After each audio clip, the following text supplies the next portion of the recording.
Hello बच्चों, जैसा कि हम पढ़ रहे थे chapter globalisation and the Indian economy.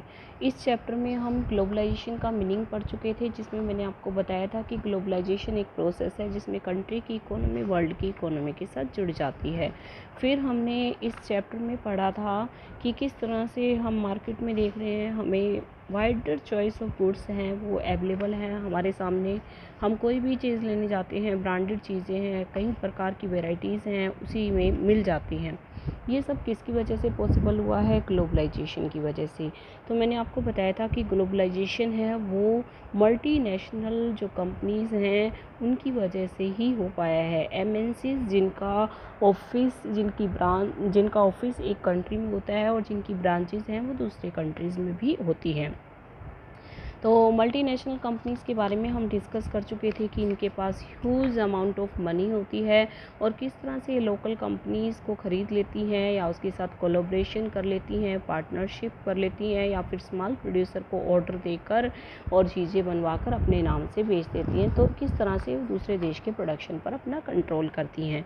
फिर हमने डिस्कस किया था इन्वेस्टमेंट के बारे में और मैंने आपको बताया था फॉरेन इन्वेस्टमेंट क्या होती है। जो मल्टीनेशनल कंपनीज़ हैं इन्वेस्टमेंट करती हैं वो इन्वेस्टमेंट फॉरेन इन्वेस्टमेंट होती है। और इन्वेस्टमेंट का मीनिंग भी आपको बताया गया था, जिससे ऐसे पैसे जिससे हमें कोई रिटर्न मिलता हो।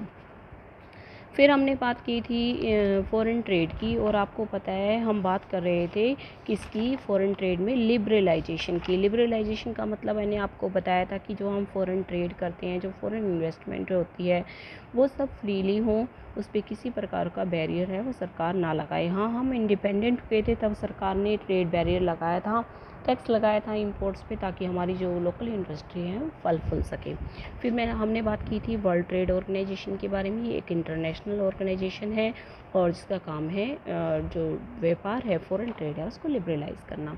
तो आज हम नेक्स्ट टॉपिक है जिसका हेडिंग है impact of globalisation in India, वो डिस्कस करेंगे। देखिए बेटा, जिस भी चीज़ का इम्पैक्ट होता है, इम्पैक्ट का मतलब होता है प्रभाव होता है, वो पॉजिटिव और नेगेटिव दोनों तरह के होते हैं। तो ग्लोबलाइजेशन का भी इम्पैक्ट है वो पॉजिटिव और नेगेटिव बोथ साइड से है, अच्छा भी है और बुरा भी। तो हम इसको आज डिस्कस करेंगे। तो हम पढ़ते हैं क्या लिखा हुआ है। इन द लास्ट 20 ईयर्स में globalisation Indian economy has come a लो way, what has been its effect on the lives of the poor. तो इस पहरे में हम ये जानने की कोशिश करेंगे कि इसने लोगों की लाइफ को किस प्रकार से इफ़ेक्ट किया है।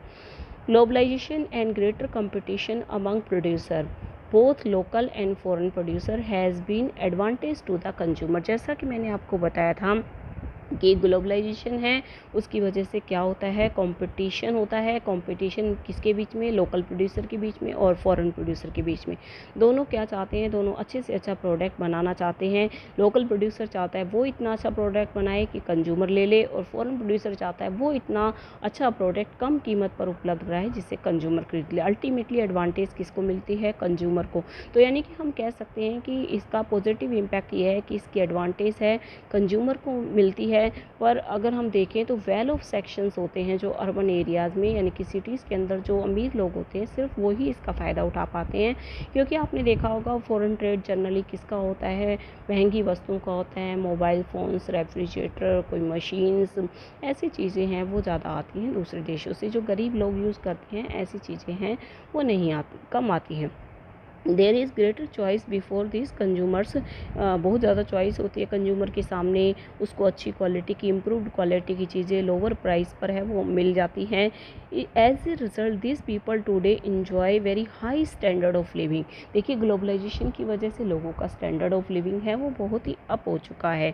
अमंग प्रोड्यूसर और worker impact of globalisation has not been uniform. अब देखिए, इसका नेगेटिव इम्पैक्ट बता रहा है कि प्रोड्यूसर और जो वर्कर है दोनों के लिए ग्लोबलाइजेशन का इम्पैक्ट है वो यूनिफॉर्म नहीं होता, एक जैसा नहीं होता। Firstly MNC has increase their investment in the India over the past 20 year, which means investing in India has been beneficial for them. MNC ने यदि इंडिया में इन्वेस्ट किया है, अपनी कोई ब्रांच लगाई है, इसका मतलब वो उनके लिए बेनिफिशियल है।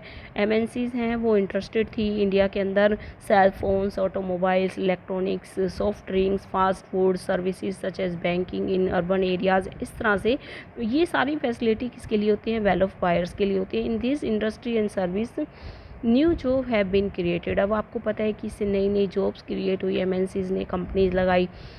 लोकल कंपनीज़ हैं वो रॉ मटेरियल सप्लाई करती थी, और ये जो इंडस्ट्रीज़ हैं वो क्या होगी, प्रॉस्पर्ड होगी। तो अभी तक तो हम पॉजिटिव इम्पैक्ट पढ़ रहे हैं, किस तरह से स्टैंडर्ड ऑफ लिविंग हाई हो गया है, किस तरह से लोगों को वाइडर चॉइस ऑफ गुड्स हैं वो मिलने लग गए हैं, किस तरह से एमएनसीज़ हैं वो अपने प्रॉफिट के लिए किस तरह की इंडस्ट्रीज़ लगाने में इंटरेस्टेड थी। सेकेंडली देखिए, टॉप इंडियन कंपनीज़ हैं जो able to benefit from increase competition, उसको भी बहुत बेनिफिट हुआ इस बढ़े हुए कंपटीशन का। उन्होंने भी न्यू टेक्नोलॉजी में, प्रोडक्शन मेथड्स में इन्वेस्ट करना शुरू कर दिया, जिससे कि क्या हुआ, उनका प्रोडक्शन बढ़ने लग गया। Globalisation has enabled some large Indian companies to emerge as multinational companies. Tata Motors, Infosys, Ranbaxy, Asian Paints, Sundaram Fasteners are some Indian. देखिए, कोई भी पूछ सकता है कि इंडिया की एमएनसीज़ कौन सी, इंडिया की जो कंपनीज़ कौन सी हैं, इंडिया की एमएनसीज़ कौन सी हैं, तो Tata Motors, Infosys, Ranbaxy, Asian paints और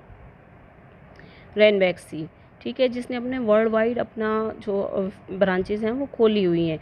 ये सारी इंडिया की कंपनीज़ हैं, ठीक है, इंडिया से बाहर ब्रांचेज़ जिन्होंने लगा रखी हैं, एमएनसीज़ हैं ये दूसरे कंट्रीज़ के लिए। Globalisation has also created new opportunity for companies providing services, those involving IT. The Indian company producing a magazine and call centers are some example. Definitely magazines हैं वो, और कॉल सेंटर्स का काम है वो इंडिया में किया जाता है। A host of service such as data entry, accounting, ये सब लोगों को न्यू जॉब क्रिएट करने में हेल्प कर रही है। तो आपने देखा कि ग्लोबलाइजेशन का इम्पैक्ट है वो बहुत ही अच्छा इम्पैक्ट है, और इससे वर्कर्स के लिए और प्रोड्यूसर के लिए दोनों के लिए इसका इम्पैक्ट है वो यूनिफॉर्म नहीं है, ठीक है। तो राइजिंग कंपटीशन, आपको पता है कि किस तरह से कंपटीशन बढ़ रहा है।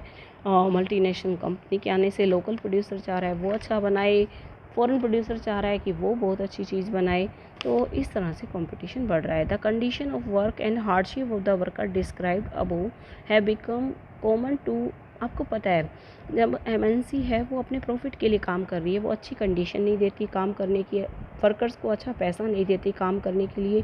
Most of the workers today are employed in unorganised sector. Increasingly condition of work in organised sector has come to resemble the unorganized sector. Worker in the unorganized sector such as Sushila no longer get the protection and benefits. मतलब कोई workers के लिए कोई protection नहीं है, कोई कुछ नहीं है, तो नेगेटिव इम्पैक्ट भी बता रहा है ये इसकी, ठीक है बेटा।